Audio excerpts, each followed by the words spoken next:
To really get the exact sense of the 10,000 shillings, one needs to get the background.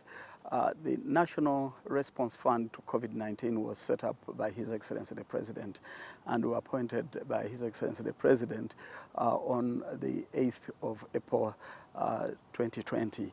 And the aim of this was to get together the population, particularly the private sector, to support government efforts in fighting the pandemic.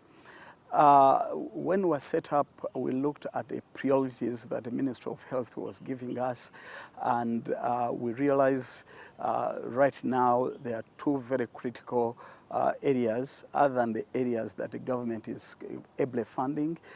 Areas like test kits, like PPEs, the government is handling very well. But we looked at two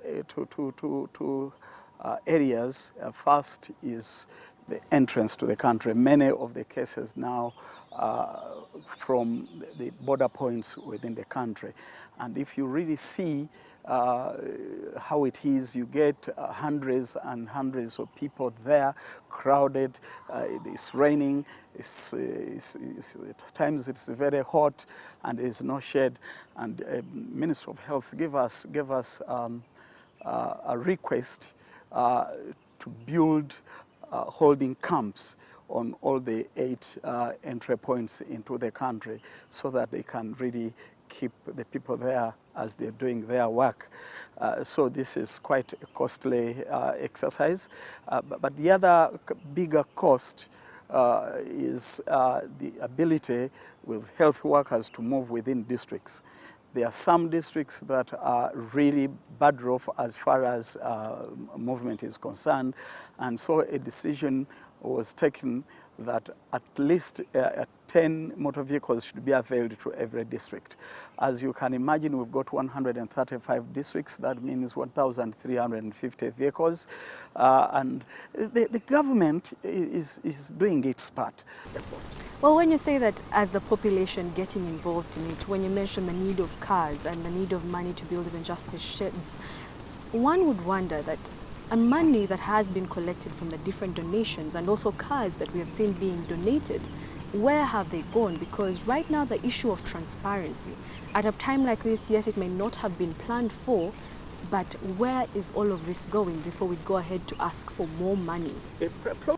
Total donations add up to a value of 28 billion shillings.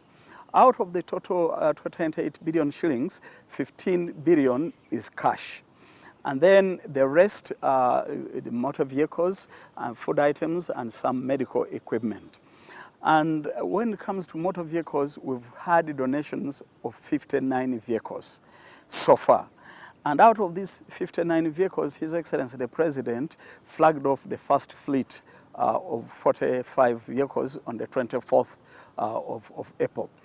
These have been taken and given to critical districts which were badly off. But as I said, we're really looking at raising 10 vehicles per district. But when it comes to the cash contribution, our immediate plan is to purchase the first batch of 100 vehicles that will support the health systems.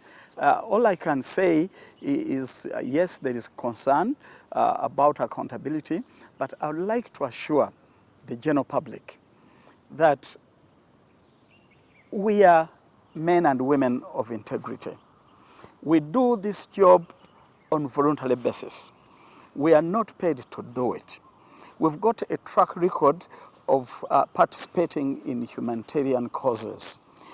And if you look at the people involved, we would like to assure the general public that we are going to account to the last coin. That is an assurance I undertake as chairman. That is an undertaking that the committee gives to the population. We're not even removing 1 shilling, not even a bottle of water. Whatever donation money is given is going to be put to good use, and at an appropriate moment, we are going to give periodic accountability. There are particular companies that are selected. You say voluntarily you will give. But what was the decision? How was it arrived at that these particular companies should have their people give if they can? We had a discussion, a conversation with them, and there were suggestions that we could really approach them, and really, once we write to them and request them, they could also in turn request their employees to contribute, however small they contribute.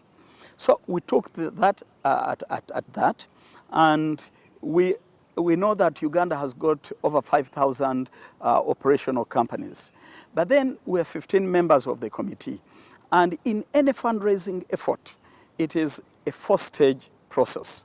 Four-stage process number one is identification. You've got to identify who exactly you want to approach for a fundraiser.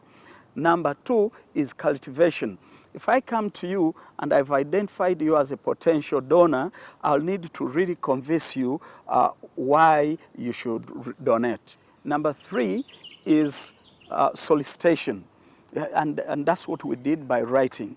And then the last one, once you receive, you recognize. And we've seen very positive response. Although there's been a lot of social media complaints, which we appreciate.